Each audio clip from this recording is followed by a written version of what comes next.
We were all brought up on stories, fairy tales, space stories, adventure, and of course, princess stories.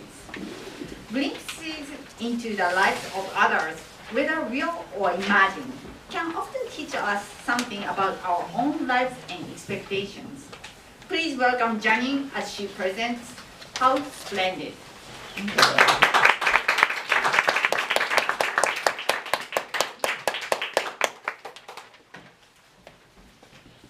Madam Toastmaster, fellow Toastmasters, and most welcome guests. Once upon a time, not that long ago really, a beautiful young lady was born. She was a perfect English rose. Peaches and cream complexion, blonde, long hair, sweeping long eyelashes that framed bright blue eyes that were pools of love and compassion. Now, this young lady's lineage went back thousands of years, and she was indeed to the manor born. So her family sent her to all the posh boarding schools all over the world. Her instructors were never impressed by her, though.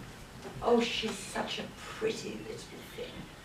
Shy, a little plump, and dumb as a stamp. Hopefully, she'll marry well.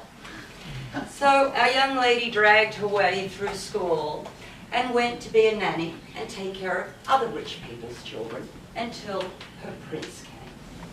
Well, come he did. And the most eligible bachelor in all of the empire cast his loving gaze on her. Well, she was overwhelmed. Now, he was quite a bit older than she was. No oil painting, however.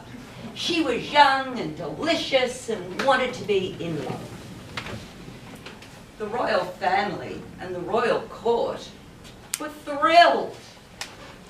She's got great lineage. She's a blue blood. She has no brains. Perfect.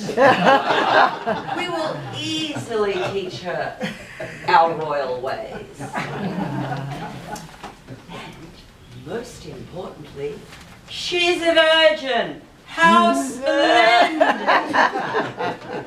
A royal marriage ensued. Lots of pomp and circumstance. She even had a golden and glass carriage. Now, she started off pretty well. Her mother-in-law was a harsh and bitter critic, and her husband, not so fond of her girlish ways, but rather quickly she produced 2 sons, an heir and a spare. How splendid! A young princess grew rather obstinate, and her shyness quickly dropped away with her puppy fat. And she learnt to stand up to the royal family. In fact, she didn't want her children sequestered behind the stuffy palace walls. In fact, she took them to see poor people, AIDS patients, people that never existed in their hybrid world. In fact, she became so well loved, she eclipsed the whole royal family. This will not do. This will not do at all. And then the fabric of the fairy tale started to quickly unravel. There was gossip. There were rumors. It turned out that the prince was a cad. Not only was he boorish and rude to his wife, he had a mistress. And he'd been seeing her well before the marriage. Now, let's sweep that under the rug. But when tales of the princess started to circulate, maybe she'd been tramping around London town. Maybe the spare wasn't really an heir, if you get what I mean. very ugly and very, very sordid. Tawdry, in fact. So quickly, a royal divorce was decreed. Her Royal Highness was stripped of her crown and instantly became just plain royalty again. Now, she soon became known as the Queen of Hearts. And as you all know, I'm talking about Lady Diana. And her story ended, sadly, quite tragically. However, she did have a splendid life. She touched many hearts. Let's think about it for a moment. Let's take a step back. Doesn't every bride and every groom hope that they'll live happily ever after?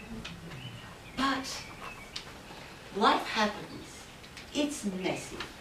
It's complicated. Spouses cheat, not looking at this side of the room for any reason at all. Because aren't what they appear to be. It is part of the human experience that we have splendid times.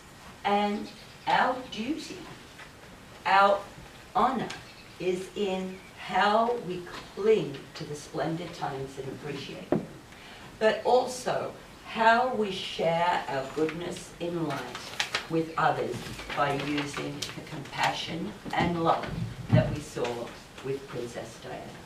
Madam Toastmaster. Okay.